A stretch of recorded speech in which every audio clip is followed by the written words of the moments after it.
दिल्ली की आबकारी नीति मामले में तिहाड़ जेल से बाहर आने के बाद आम आदमी पार्टी के राज्यसभा सांसद संजय सिंह भारतीय जनता पार्टी के खिलाफ पहले से ज्यादा सख्त नजर आ रहे हैं। दरअसल उनके इस रवैये का अंदाजा इसी से लगाया जा सकता है कि शुक्रवार को एक इंटरव्यू के दौरान उन्होंने बड़ी बात कह दी। उन्होंने एक सवाल के जवाब में कहा, अगर मैं बीजेपी ज्वाइन करूंगा तो मेरे चेहरे पर कालिख लगा देना। दरअसल ये पहली बार नहीं है जब आम आदमी पार्टी के नेता ऐसा दावा करते आए हैं। दरअसल आम आदमी पार्टी अपने आप में इसी बात से बदनाम है कि वो कभी भी अपनी बातों से पलट जाते हैं। अब ऐसे में सवाल ये उठता है कि आखिर संजय सिंह ने ऐसी बात क्यों कही। दरअसल आपको बता दें कि शुक्रवार को जब उनसे पूछा गया कि आम आदमी पार्टी को कट्टर, ईमानदार और वैचारिक रूप से प्रतिबद्ध लोगों की पार्टी है, लेकिन अब तो आपकी पार्टी भी टूटने लगी है। इसके जवाब में संजय सिंह ने कहा, कुछ लोगों का मनोबल कमजोर होता है, एक दो क्या पूरी की पूरी पार्टी साफ हो रही है। कांग्रेस को 14 पूर्व सीएम आज बीजेपी में है। मुझे तो बीजेपी के ऊपर दया आती है, उनके कार्यकर्ता बेचारे क्या सोच रहे होंगे। सब कुछ करे वो,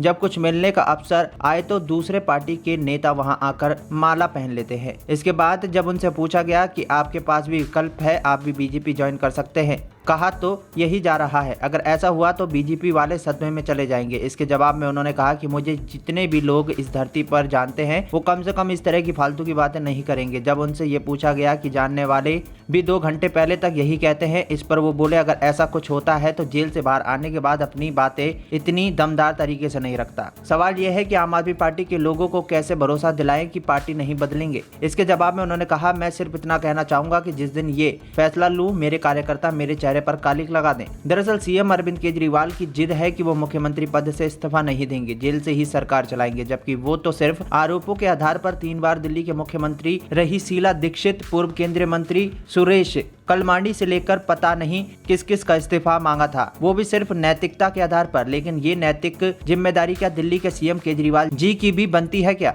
संजय सिंह ने कहा कि नैतिक जिम्मेदारी प्रधानमंत्री जी की बनती है, वो देश की चुनी हुई सरकारों को परेशान करेंगे, लोकतंत्र का अपमान ना करें, देश के चुने हुए मुख्यमंत्रियों को फर्जी मामले में जेल ना भेजे। ये पीएम की जिम्मेदारी है कि वो अपने जांच एजेंसियों का दुरुपयोग ना करें। सीएम अरविंद केजरीवाल जी ईमानदार थे और रहेंगे, हम तो अपने वादे और वचनों के पक्के हैं। आप बताइए ना, देश की सबसे बेहतरीन दिल्ली की सरकार है, यहाँ पर लोगों को शिक्षा, स्वास्थ्य, बिजली, पानी जैसी सुविधा उपलब्ध है, वो भी फ्री में। इस मामले में दिल्ली सरकार का काम अनुकरणीय है। महिलाएं बसों में फ्री यात्रा करती हैं।